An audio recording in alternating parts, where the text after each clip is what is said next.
Hello, everybody, and welcome to another episode of Down in the Valley. My name is Edson Ochoa, and I gotta fix my webcam. There we go. My name is Edson Ochoa, and accompanying me today, like every week, y'all's favorite co-host, Jacob Young. Jacob, how you doing? I'm doing all right. Looking forward to talking about this team. Yeah, of course, it didn't go well last week, but we've got good news about that, so that's all fine. So there actually is a lot to talk about this match. Tonight, we're only going for an hour. Just letting y'all know. We're only going for an hour. We should be enough time to talk about the Austin match and just what we can expect about Tulsa. So let's go ahead and get this started. So last Sunday, we traveled, or the team, I should say, RGVFC traveled to Austin at Bolt Stadium inside of a Circuit of the Americas. By the way, holy crap. It's one thing to see Circuit of the Americas in pictures, but it's another thing to see it in person. Yep. Holy smokes. It was like, even without cars, there's just something about it. It's like, wow. Like, I'm like in a place that's kind of legendary and just awe-inspiring. By the way, I really wanted to get on the go-karts. But Yeah. Go-karts are normally, what happens is it's packed for like a week there. As in, like, the time slots are all booked. Yeah. The only times that they're not booked, if you don't book it in advance, is, of course, when your event has started. Exactly.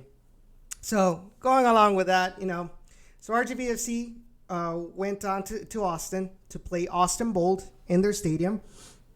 It was a perfect opportunity. Everything was just going so perfect for the Toros to win Copa Tejas. San Antonio had stayed with 8 points with their draw against RGV. We defeated El Paso last week, which gave us a huge opportunity to win Copa Tejas, but we had to get a good result on Sunday. And going into this match, I was so hyped up about it.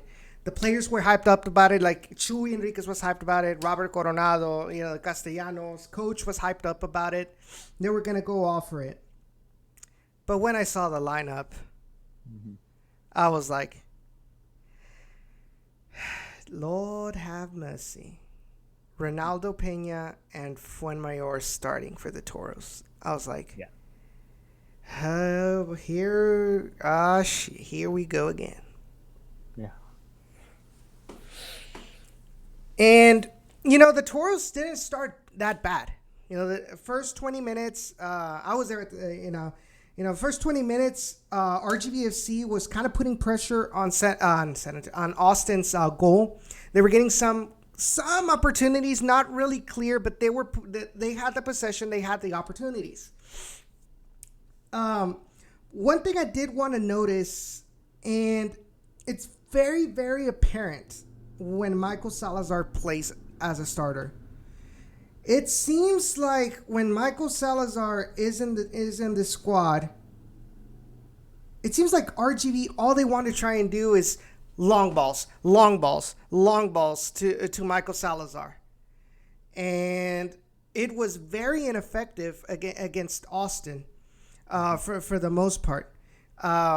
They weren't able. I mean, if they were able to get possession of the ball after that long ball, Austin found a way to choke that and take the ball away or make them lose possession. So it wasn't working. But then it was the first 20 minutes of that, and then we started seeing the evolution of the match.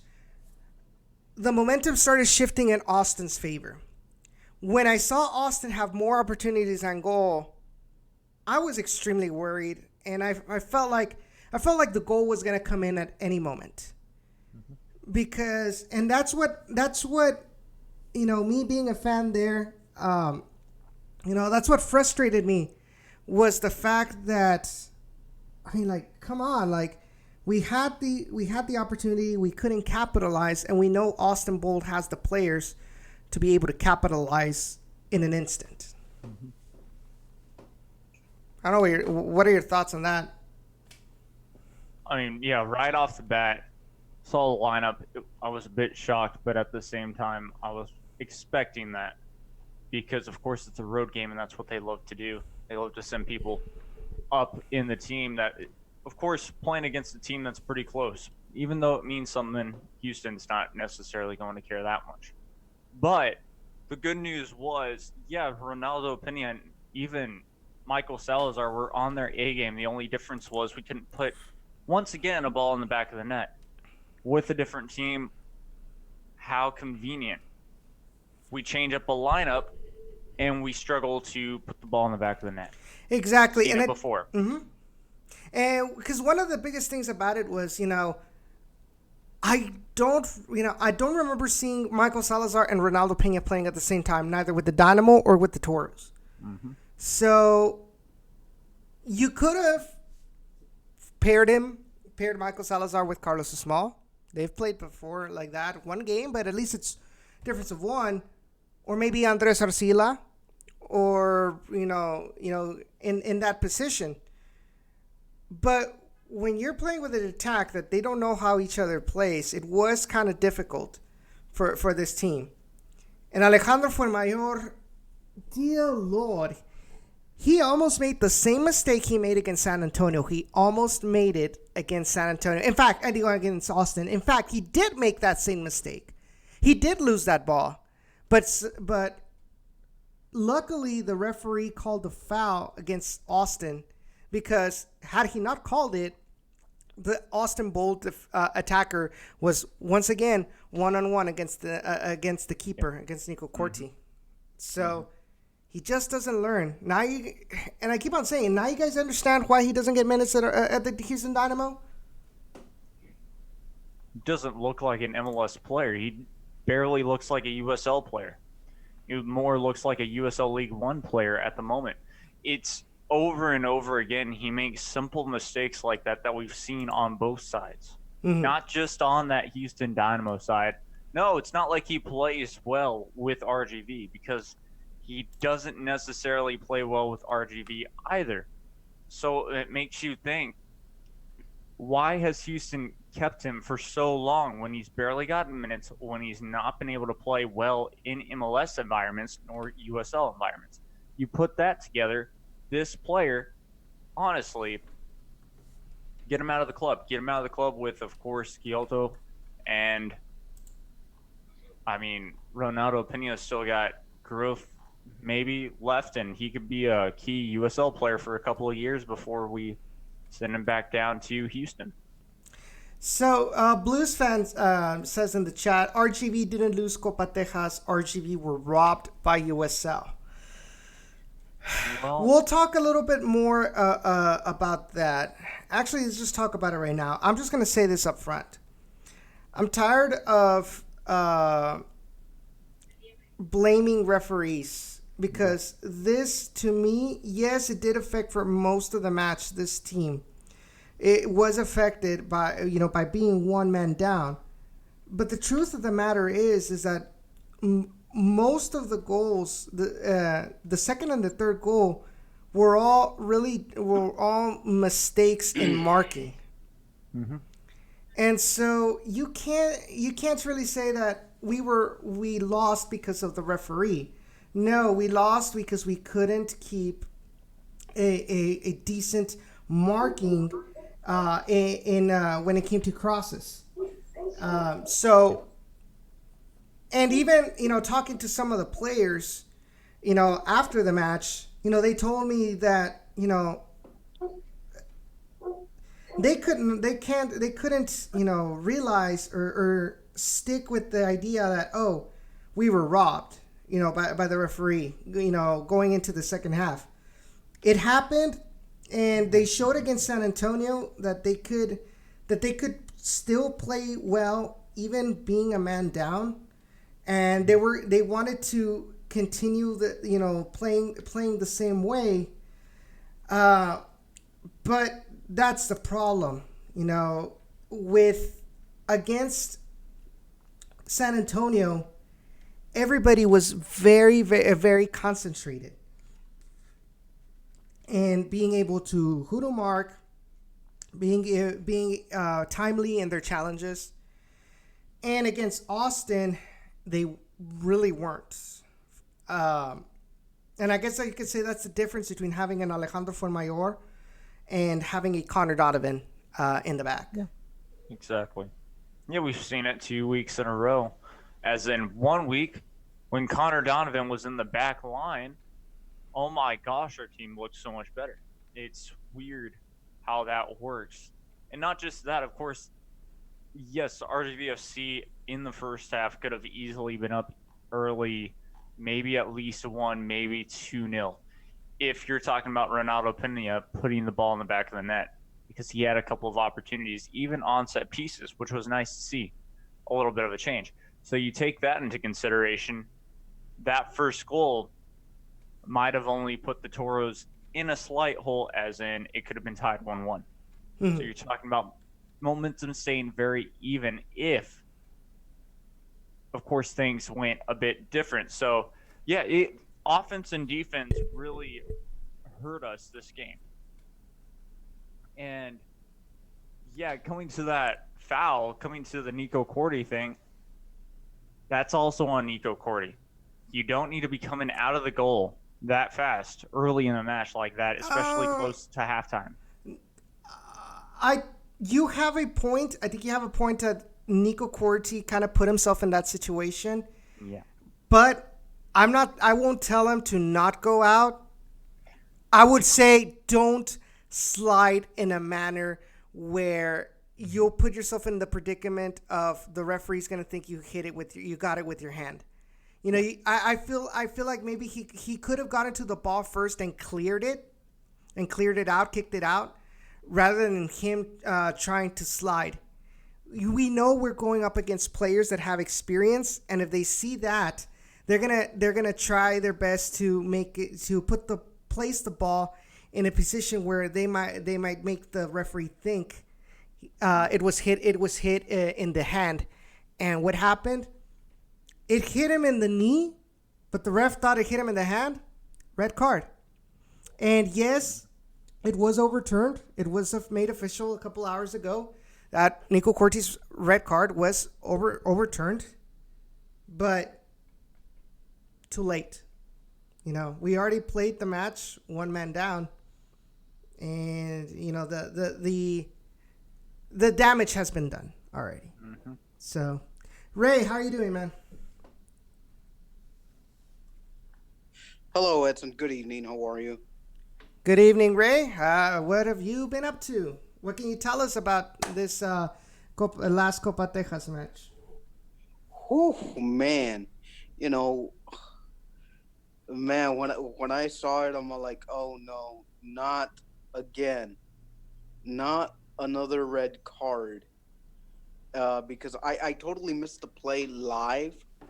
But then when I came back and saw the replay, it was just face palm. I'm like, oh, like this one might be a challengeable call, but for what it's worth, that call might be a wee bit late. Mm-hmm. So I didn't get to see the play live, but just judging the replay, it was just like face palm. Like, yeah, is this really happening to us? Yeah. My initial thought was, man, are we becoming an undisciplined side? 2 red cards in the last 2 road games. That was my first initial thought. Mm-hmm. But thankfully, we're not an undisciplined side. I mean, it was just like one of those one-off moments where after viewing replay, I mean, I'm glad the decision was overturned, but as you just stated, too little, too late. Yeah, and I think, you mentioned, are we becoming indisciplined? I think we're too disciplined.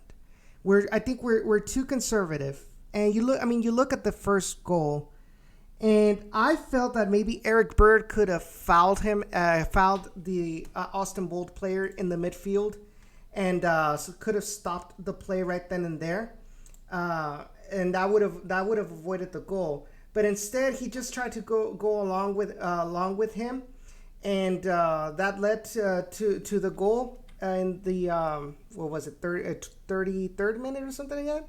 33rd minute by Emma Tomasi. It was Thomas De Villardi that made that run. I still feel like maybe Eric Bird could have made a tactical foul there to stop the play, especially when it looked like maybe the team was a little bit disorganized in the back. Yeah, and I do agree with you. I mean, the thing is that we've been a very disciplined side so far. So maybe giving up a tactical foul like that could have helped just to grab the shape, to reorganize the back line and the midfield just a wee bit to reshape the team defensively and not concede those type of goals, as you aforementioned.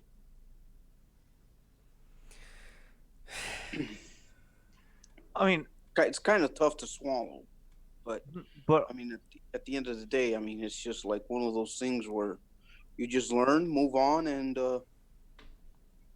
hope we can adjust for the next situation that arises like that. yeah, Jacob, and also you wanted to say something, right? me. Yeah. Go ahead. Yeah, Yes. you, Jake.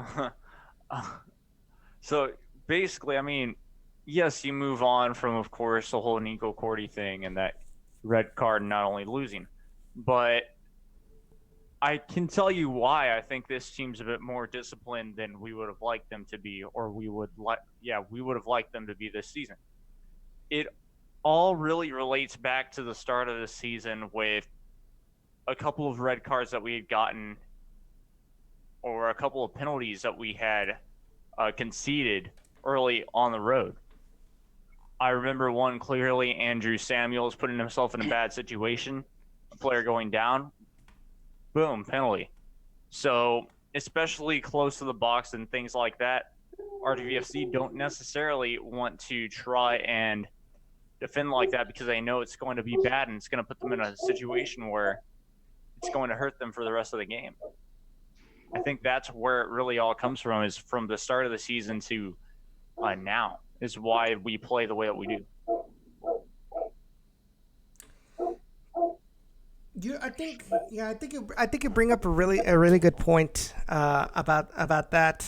It's just, learning how to be timely in that matter, how to kind of play at the edge of the rules, et cetera, et cetera.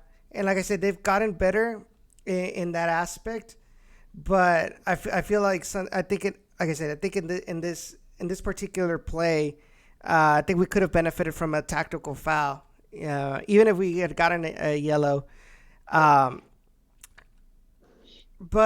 45th minute, you have that stupid red card decision by the referee. It's ridiculous how not even the linesman saw clearly that the ball hit his knee, Nico Corti's knee, instead of his hand. Let me just tell you, I talked to Gerson off the record today, and he did tell me that no other referee had a clear view for that foul. So when the main ref just made the call, it was like, okay, we're toast.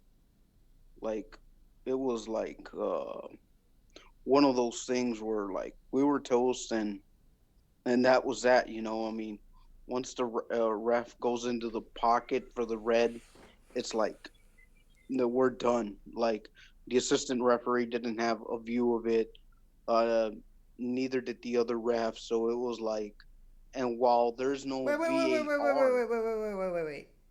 You're telling me that this linesman had horrible positioning to not be able to have a clear view, because there was nobody that, if he had been in a good position, there was nobody blocking the view of that play. And the linesman was positioned on the side where he could get a clear view of where the ball had hit. So it just goes to show how horrible pro referees continue to be. And it's ridiculous. It's ridiculous. Even if you were a little bit in front of Nico Corti's positioning, because let's remember technically that a linesman should be positioned near the level of the ball or the last defender. And if he was way far behind, then that's on bad positioning by the linesman. And it just makes it worse. You know, that we have such incompetent officiating in the United States, especially in USL. And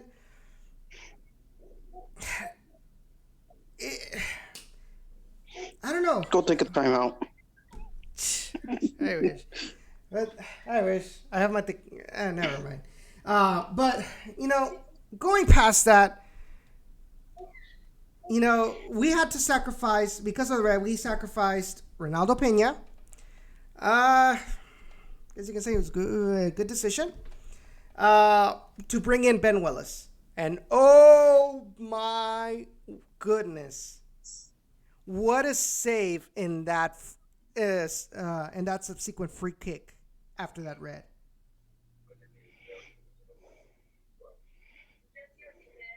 And I agree. It was a beautiful save by the guy. I was able to interview him today.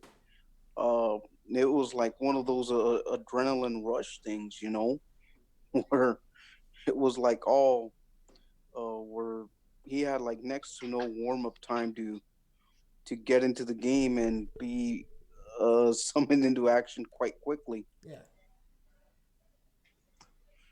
But, Yeah, you know, very good player for sure. I mean, we've seen Ben Willis only a couple of times play a game this season. And so for him to come out, not necessarily have warmed up, and for him to come out and make an impressive save, it just shows the skill that right now RGVFC is bringing forward goalkeepers.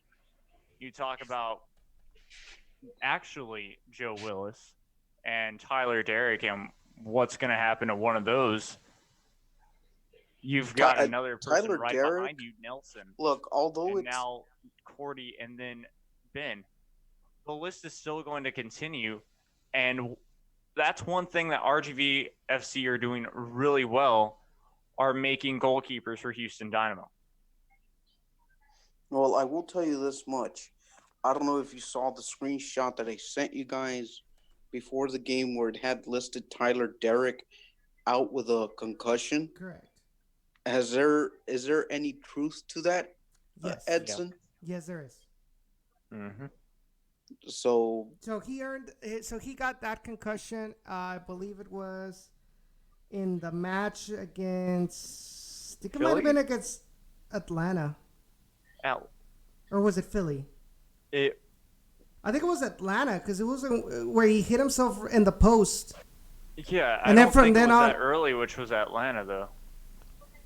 Trying to remember, it wasn't. I mean, I don't think it was Philly. It might have been the week after. I think it might have been the week after. But yes, he has been out due to concussion protocol. And concussion protocol is one of the longest protocols in sports because you don't know when you can come back due to, well, how many concussions have you had before and all of that. When that happens, yeah, you could be out for a month, you could be out for 2, you could be out for a week. It all depends. Yeah, but you know, I think that Ben Willis has looked really impressive. Sure, he you know he had a couple of especially in the second goal. I think you know the fact that the ball just landed squarely on, I think it was Andre Lima's feet in the 6-yard box. You know, but he was, you know, I think his intentions were true. You know, trying to block that cross, but instead of it going over the bar, it went back into play. But other than that, I think he looked really, really good. He made some saves. Besides the fact that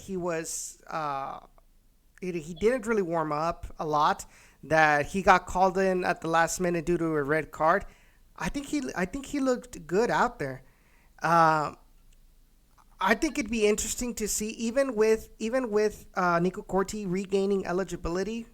I think it'd be interesting to see more Ben Willis against Tulsa Roughnecks. Yeah, that would be an interesting choice of goalkeeper indeed, for sure. But yeah, of course, he deserves more playing time than he's getting. That's the main thing. But that, but But that's we're that. not necessarily at practice every week, so we haven't seen But yeah, not only Ben, but we haven't seen Nico Cordy practice. We haven't seen if they, send down Michael Nelson and how he practices probably up in Houston. So you take that into consideration. and also the fact is that that Nico Corti really hasn't really played bad. That you could say he Exactly. had a huge dip in performance that he deserves to be benched. He hasn't. Mhm. So it's really tough. It's really tough as a backup goalkeeper, to get it to be able to get minutes, because there's usually a lot of rotation in other positions, but not really in goalkeeper. And so I just feel like maybe it'd be interesting to see a little bit more out of Ben Willis. But at the end, this is coach's call. Like you said, we haven't been to practices, you and I, enough and analyze the keepers enough to say, okay, he deserves to be the starter, or he deserves to be on the bench. But I just think just interesting to see how well how good of a goalkeeper Ben Willis is, not Joe Willis. Uh, you know, but going along, you know, what is it? What was it? The third goal. Trying to remember what the third goal was. Oh yes, corner kick. It was a corner kick against RGVFC, and we get the ball is. Oh, what did I do? I hate myself. There we go. It was a corner kick that Austin Bold had, that Carlos Small. I don't know what he did, because it seemed to me like he was supposed to mark somebody in the first post, and instead of jumping for the ball, instead of trying to meet the ball, he just runs away from the position. And who was it? Who was the goal scorer? Was Isaac Promise. Just lets Isaac Promise just hit the ball uh, with no intention of anybody trying to make him uncomfortable. I don't know if you guys saw that, but to me, like, it was like Caliche, what are you doing? Like, if you're gonna be in the first post, you have to make sure that you are, bless you. You have to make sure that you are at least aggressive enough to make the attacker uncomfortable. Yeah. And he made no effort to play the ball. And I was like, Mm. oh, damn it. I don't Yeah. know. Yeah. Yeah, I mean, that's what we've seen with this team on the road sometimes, is we've seen those mistakes more than we've seen those mistakes at home. It's a weird phenomenon that happens where, well, it just happens. They don't necessarily, they run away from their defender or offensive player or something like that, and they don't necessarily mark that well. And so, of course, yes, it does take time to know marking, but you've got to be focused and mark, even if you're down 2 goals, even if you're down 3. It's, of course, easier said than done, but you can't be in a wrong position, especially, well, given that point. I think by that point, though, I had turned off the TV because, well, it didn't look like anything was going to go the way that we needed it to.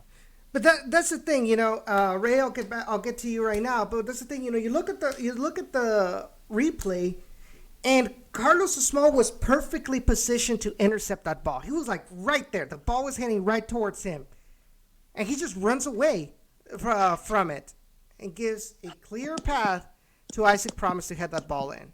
Ray, agree or disagree? Yeah. I saw that third goal, and when I saw the second replay of it, just to make sure that my vision was not failing me, I'm like, okay, this is where it all goes wrong for now. I mean, that once they sentenced the game with the third goal, I'm like, oh well, this is it for us. I was thinking that the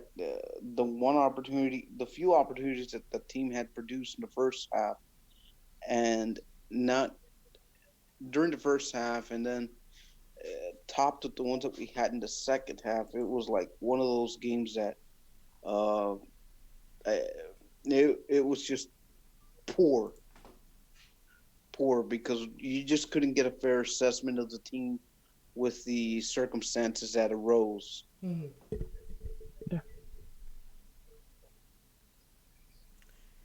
It's frustrating. It's frustrating, to be honest. That things seem to chug along decently for the Toros, and somehow when we needed them the most, a couple of players might have tuned out. Now it felt like it felt at times that not everybody was pulling their weight. Mm-hmm. And you saw a lot of frustrated players out there, with each other. It's part of the game. Like I said, there were a lot of players that really, really wanted to win Copa Tejas. They really wanted to win this game. And and it's like at your job. You want something to do good, but you see somebody that's not pulling their weight. Of course, you're gonna get frustrated. Of course, you're gonna get mad. And I felt like in this match, it felt like I said, some players were not pulling their weight 100%. Yeah. And it affected the team's performance against Austin Bold. And when you have players that are really experienced, you can't give them that opportunity to get past you. This match really wasn't for a 3-0 loss. The way that it played out, I think a 2-0 score, given the circumstance, would have been a fair assessment of the game, a fair result. But that 3-0, the way it came, it's like it made it seem worse than what it actually was. Mm-hmm. Because the Toros had, for the most part, had Austin in check. They had their attack in check. But it's those mistakes, those mental mistakes, that continue to cost the Toros. And what worries me is that it's late in the season and we're still having those same mental mistakes. Mm-hmm. And then, of course, yes, this cannot be an excuse, but it still is to this day, that we keep on having the most different lineups. And so, of course, when that happens, it doesn't seem like they really work well together in general. And sometimes, especially on those road games, they just shut down. And yes, you have those mental errors on the road, and it's frustrating. And don't get me wrong, yes, we have had some mental errors at home, but not as much as this season on the road. Yes, it's tough to win on the road, but you should be winning a lot more than just one game a season on the road. You should be winning 3 or 4 games on the road in a season at least. I think because, well, it's not impossible. I think at least with teams that are inside of Texas, mm-hmm. I think that the results were decent on the road against El Paso and against San Antonio with draws in those two. But against Austin, like it's not a result, because it wasn't a super long trap. Actually, I take that back because they went on bus. They went on the bus against Austin. Yeah, And normally you go on charter, and charter, in my opinion, has more leg room than if you were to fly. to be fair, the team bus is extremely roomy. No, I'm talking comparing to uh,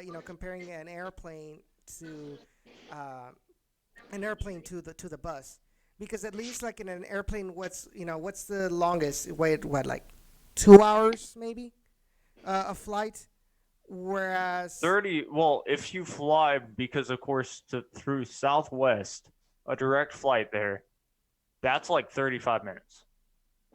no. Well, I'm talking like let's assume a from here to, let's say, what, Seattle or something like that. What is it? What, maybe From how much is it? What, 3 hours? You said from here to like Seattle. What? Okay, so like from Dallas to Seattle or from Houston to Seattle, that's close to 4 hours. That's 4 hours. So Yeah, ponle 4 5 plus. hours. 5 hours then. So and it's tiring. Yeah, that totally killed my that totally killed my argument right there. Um, you know, but at the end of the day, in this the team kind of faltered a little bit in this, as a unit in this match, and that proved to be the difference between earning silverware and coming back home with empty hands. Um, so moving on, now moving on towards this Saturday's match, we are hosting Tulsa. Preliminary thoughts on that. I'll go with Ray first. Well, it's a different Tulsa team since we saw them early on in the beginning.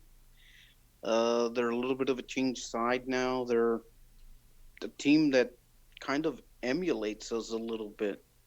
No, not the affiliation thing, but that they're like strugglers on the road, and this might be a chance here to get some points at home and try to punish them a little bit, because they're a team that likes to leak goals a little bit on their back end. So I figured this might be a chance for the Toros to try to get some points at home out of this one. Jacob? Yeah, no. RDVFC should be able to win this game at home. It's going to be in front of their home crowd. It seems like they can be able to do it, because guess what? Most likely, Houston's not necessarily going to send people down to the RGV. They only send people up to about Austin or road games, in my opinion. So we should see Connor Donovan in that back line. Eric Bird could be down there. I could care less, because he's a great player, in my opinion. He deserves an MLS stay, even. But, of course, we love him for the USL. So just if the lineup is correct, we should easily be able to come in at home and get maybe a 1-0 or 2-0 victory. I really think that is possible for sure. Now, Tulsa, of course, they're not an easy team, but I still think home crowd behind us and the way that we can play at home and take advantage of it, not to mention that we have a new kid who is explosive on offense that could be a super sub, well, we shouldn't lose. And it's surprising. It's surprising how Tulsa imploded this season. They had come up explosive. I think they were weren't they like the first placed team in the Western Conference? Yeah, they came out running out of the gates. Yeah, They came out running out of the gates, and then they had a change in ownership, and then that's where you kind of saw the team crumble just a wee bit. Hmm. Yeah, because right now, from being first, they're now in 16th place. They've only won 5 matches, and from what their schedule says they won, two, three, four.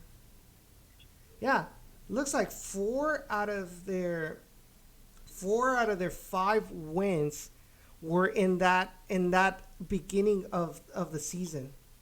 Other than that, it's been just draws and losses. Their last win just happened to be on August 31st. This past Saturday, they defeated Fresno FC. And other than that, their other 4 wins were in the beginning of the season.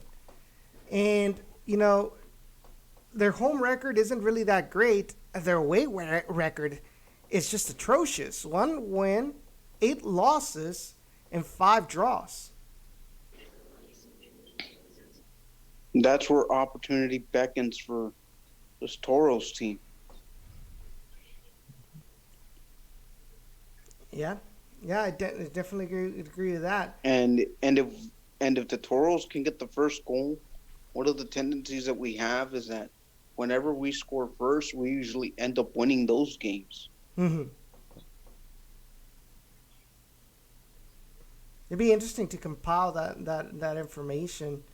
Uh, No, in fact, I did some research on it the other day, Throw it out and there. we're usually a better team when we score at home first, Hmm. rather than when we allow the first goal. Okay.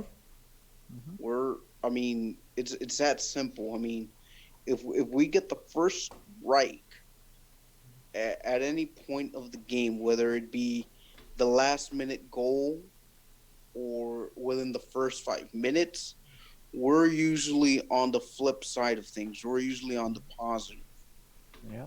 Hmm. Yeah, I mean, we've But seen if we, it but if this we allow the first goal, it's like turn on the candles. Let's hope there's no tragedia. Hmm.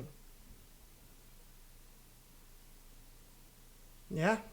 Or let's hope that there is a tragedia for the other team.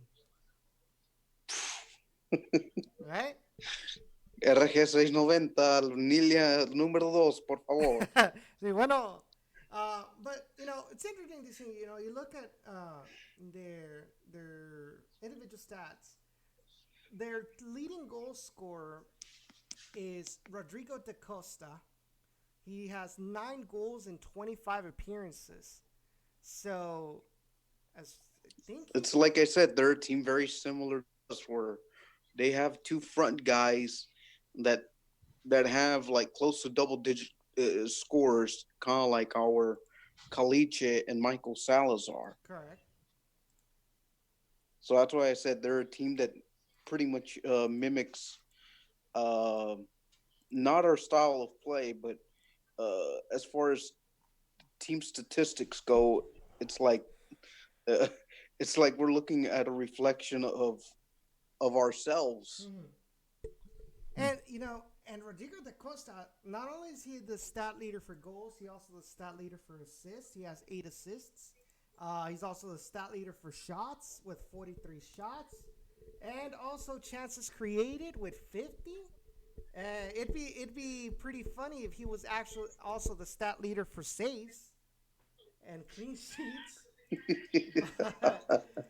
I mean, uh, I guess Tulsa just runs through him basically. I mean, I assume that is. I think maybe that's what it is. You know, early in the season, back in March, when Tulsa hosted the Toros, they were having an issue with their strikers not being able to score. Like almost all, if not all, of the goals that they had scored thus far were on set pieces and by their defenders. Whether it was Luca Lobo or I forgot who else. Not to be confused with Lucas Lobos. Cobarde. Una bajeza. But yeah, so Rodrigo da Costa actually scored last week against Fresno and assisted. So he had a goal and an assist last week against Fresno FC. So without a doubt, this is a player that the Toros are going to have to take care of and be on the lookout for. He is, where are you? He plays as a midfielder. Technically plays behind the striker. So that's a player that our defensive midfielders have to look for, whether it's Chalene, whether it's Romilio or Eric Bird. They're gonna have to keep a really close eye on this player and make sure that he doesn't do any funny business this Saturday. Yep. So let me renew the link, the meeting link, real quick, so that way we can do the last 15 minutes of the show, all three of us together. Be right back. All right, I'll send you all the link on Facebook chat. All right. All right. All right, guys. So yeah, those are our thoughts on Tulsa. Let me do this. Sorry, sorry about this show being a little bit quicker, a little bit shorter than any other show we've had before. But the issue is that I have a meeting I have to be at 8, and so then tomorrow I wasn't gonna be able to have a show. But I really wanted to get our thoughts out there about what happened against Copa Tejas, coming back with them Dians. But kind of get a quick little preview of this upcoming match against Tulsa. It's interesting. And honestly, the Toros are not that far back from playoffs. It might be difficult to say or to have hope that this team is going to make playoffs, but they're only 6 points behind 10th place, which is, was it Sacramento, I think? I think Sacramento Republic is in 10th. It's the standings right here. Look at the standings here. Yeah, Sacramento Republic is in 10th with 34 points, and the Toros are in 15th place with 28 points. The issue is that you have teams like San Antonio, teams like New Mexico United, who, by the way, guys, talk about an implosion by New Mexico United. This was a team that was coming in hot. Another team that was coming in hot in the beginning of the season, made a decent run in U.S. Open Cup, and now they're in 12th place. They're not the team that they used to be at the beginning of the season. Talking about our chances of making playoffs. We're only 6 points away from 10th place. We got San Antonio in front, New Mexico in front. You got El Paso Locomotive in front as well. Las Vegas Lights. And also we have RGV with 28 points. Now, here's the thing, though. San Antonio has a better track record from those that are ahead of us in the last 5 games. They've had 2 losses, 2 wins, and a draw. New Mexico United have 2 draws and 3 losses. So in the last 5 games, they've only won 2 points. El Paso Locomotive has only gotten 4 points out of the last 5 matches. Las Vegas, 5 points, as well as RGV have done 5 points. So we have to continue to hope that El Paso, New Mexico United continue in that kind of a slump going into the rest of the season, and hope that Las Vegas and San Antonio somehow falter. But it's most importantly that RGV FC can continue to be on the rise and stop making those mental errors that are costing us a lot of points, especially away. Jacob? Oh, there we go. I just say one thing other. It's that, it's road games that make us stress. basically, as in the road games are where we struggle. I think we can hit the back of the net fine. It's just when we have to deal with Fuenmayor, when we have to deal with Ronaldo Pena, when we have to deal with a lot of these Houston Dynamo players. Yes, don't get me wrong.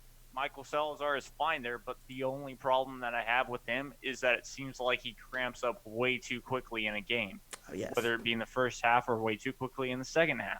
I've noticed that a lot, and that stresses, or not stresses me out, but it makes me wonder, is this man still fit or ready to go to the MLS? And I think the answer of that, we all know, is still a big fat no. And that's why he's down week in and week out with You know what? RGVFC. But you know what's interesting though, that this tendency of getting injured in the middle of a game did not really happen when he was a true RGV player. Once he went up to Houston, that's when all these problems started happening. Yeah. Right? Well, to be fair, I mean, when he was in the middle of our scoring streak, it never seemed like he really never suffered from those injuries. It was until his contract was purchased from the Dynamo at that point, right when the peak international period began. And that's where you started to see a different Salazar, in my opinion. And and it just goes and begs the question of how is it incompetence by the Houston Dynamo medical staff of being able to keep our players healthy? Because remember our issue with in the Dynamo has been a lot of injuries. Juan David Cabezas, feeling himself, himself with his injury again. And other examples, not only this season but last season as well. Is that a problem with the Houston Dynamo? Is it their training facility at HSP? We don't know. The truth of the matter is, it's really concerning how easily Michael Salazar has been falling down in these last couple of call downs to RGV in the match. Yeah, I'd say it's half and half in my opinion. As in, I think it's half Houston's fault and half the players' fault in general. I think Michael Salazar, Juan David Cabezas, they were nursing these injuries before they necessarily came to the RGV, or excuse me, before they necessarily came to the club, whether it being RGV or whether it being Houston. So you think of it that way, and well, now you're like, it's just an interesting situation in general with those whole injuries. That yes, it could be that Houston's training staff isn't physically capable, apparently, of nursing their injuries or keeping them healthy throughout the whole time. Talk about Tyler Derrick coming down here and having to get therapy after a game, and apparently him feeling fine. So Yeah, well, man, I hope that this organization gets their act together when it comes to that, because that only exhibits the depth that the Dynamo have in the MLS and RGV as well. Having to deal with players having to come down to RGV just because they're nursing themselves back to 100% fitness. That obviously does affect RGV's performance as well. But it's fine. It's 8 till or 7 till. What are your predictions for this Saturday? I guess I'll go first. My predictions for this Saturday, I think RGVFC, like I said, if the lineup stays the way that it should, for RGVFC players, basically only them, with the exclusion of Michael Salazar and Eric Bird, because technically, I mean, let's be real, they're kind of our players, and really. But other than that, I'd say, yeah, 2-0 victory for RGVFC. I think they can hold a clean sheet really well and be able to get a win at home. Nico Corti or Ben Willis? Gonna go with Nico starts in goal because, well, like we've said, he's got a hot streak, but it could have ended because he got taken out, and now it could be Ben Willis. But I think um, overall, I think the maturity, or not maturity, but the I'm forgetting the word, but Seniority? either way, from him starting a lot more matches than Ben will be the reason why he starts. Right? Um, I say we win 3-1 at home. Um, we come out of the gates firing. Okay. We score within the first 20 minutes of the match.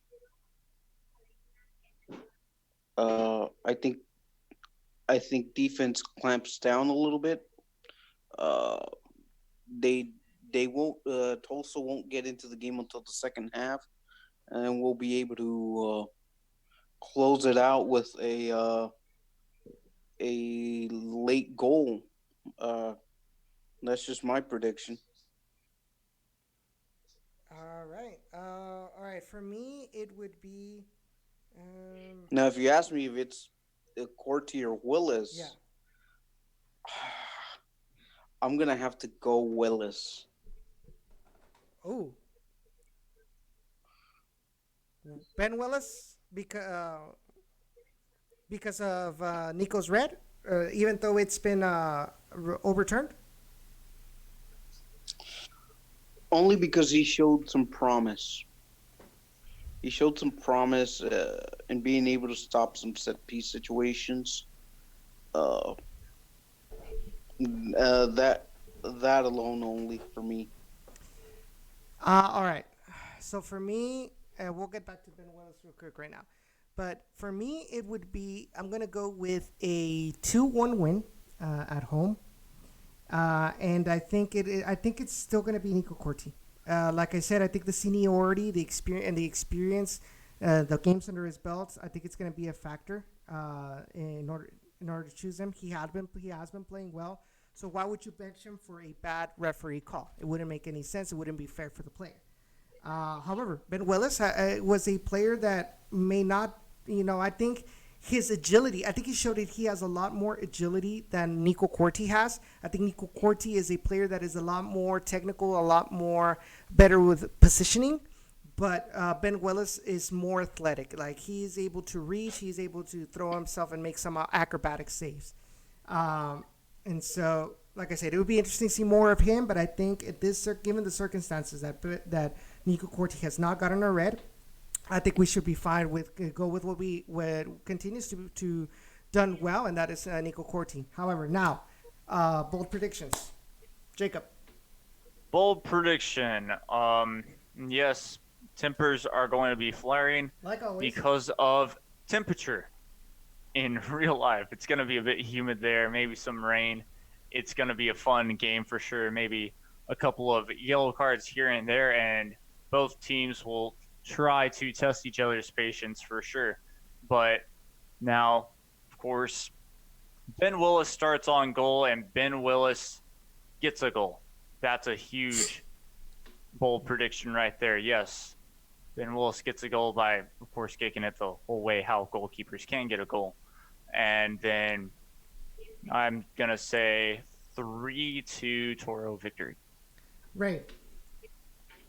Jacob, go home. You're drunk. Go get drug tested. Wow.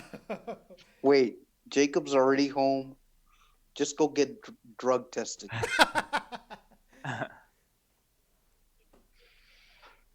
What is your bold prediction, Ray? Um, we win 4-0, and we're gonna have four different goal scorers, and we'll score two in each half. We'll have another clean sheet at home with Ben Willis between the pipes. I'm liking that. I'm liking that. All right, my bold prediction is going to be RGV, uh, RGB fall at home against Tulsa Roughnecks? No, hombre, ya salates con las tragedias. Hey, it's extremely bold. Willie Given the circumstances, it's extremely Willie bold. Gonzalez. It's extremely bold, okay? You got to at least give me that. All right? And I think they're going to fall 4-3. It'll be a high-scoring game. Chuy Enriquez gets a goal once again. And I'm going to dare say that Junqua will be called down. He's going to score a goal, but it's not going to be enough. Oh, and by the way, let me just get this quick message out. Chuy Enriquez, if you're listening, you owe me a rat tail. Seems legit. Why? Yeah, because he wanted to see my haircut the other day, and now that I finally did, he told me that if I cut my hair, he would give me his rat tail. Oh my God.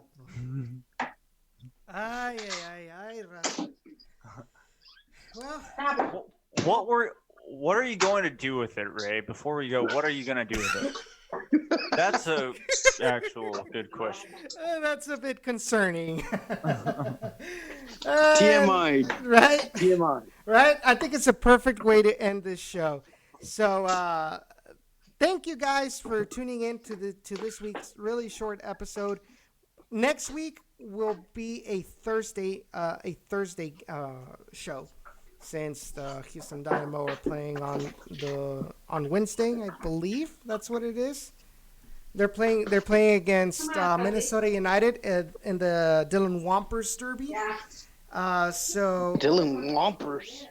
It's a long story that I'll explain about it later on. But next week it'll be on Thursday at 7 p.m. We will be back to being 2 hours. We'll have more to talk about on the show. But right now, I want to give a huge shout out to the Dynamo Fans for Change group from Facebook. It's a big shout out to them. We will be, hopefully we'll get some change out of the Houston Dynamo that'll hopefully affect positively on our GVFC as well. So huge shout out to them. Ray, Jacob, any last thoughts before we go? Yeah, I've got one, and it's a pretty big thought. Let's see. Romel Kyoto has the best drama on TV at the moment, so that's what I'm gonna say. And yeah, no more words. Chihuahua baile, órale. Ray, no, not you, Chihuahua baile. I meant Kyoto, but Ray, your final thoughts. Final thoughts. I mean, quite interesting how the Dynamo and the Loons have themselves a Dylan Wampers derby. That's quite the story. But anyhow, closing thoughts. This might be redemption week for the Toros. I want to see them gain 3 points at home. It's going to be Hispanic Heritage Day there at the park. Mexican hot dogs, food, drinks, lots of special going on at HEB Park. So fans, go out there. Hey Ray.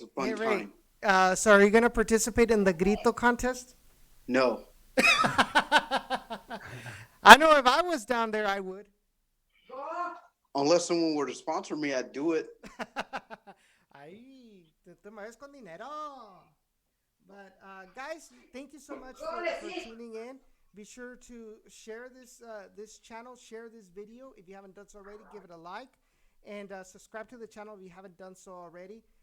And be sure to click on that little bell that'll notify you when we go live or when we upload a video. Also, be sure to tune in and check out Ray Silva's YouTube channel, which is South Texas Border Sports, where he uploads post-game interviews from RGVFC and also other Rio Grande Valley professional and collegiate sports. So be sure to check that out. He has done UTRGV. He was at the boxing match. What was it, 2 weeks ago, as well? So Yeah. be sure to check out those interviews. Be sure to subscribe to his channel as well, so you can see all the post game and practice interviews. Thanks to him. And Jacob, you have a Twitch channel as well. Yes. Tell us about that. Yes, I do. It's the Overreacted Gamer now. I changed the name. So no more Tor, it's Overreacted Gamer. Because that's what a lot of people were calling it, which was pretty funny. So that's what I just decided to change it to. It makes it easier for people to find me. Then of course YouTube, Tip of Texas Sports Network. So be sure to support them in their individual projects as well. Like I said, we thank you much for all of your support for Down in the Valley. We hope to continue bringing y'all good coverage of RGVFC. And and remember, follow us on our social media that are down there: Facebook, Twitter, and no, it's that way. There we go. And Instagram as well.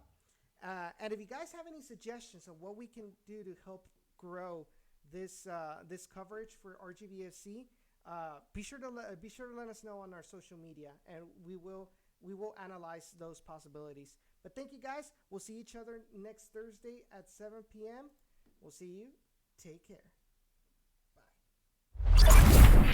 Bye. I wake up early, I sleep alone. I try to find love from a stranger on my phone. My vision blurry, so I forget. Dying to hold you, but you left me here for dead. How could I do what I've done if I'm in love?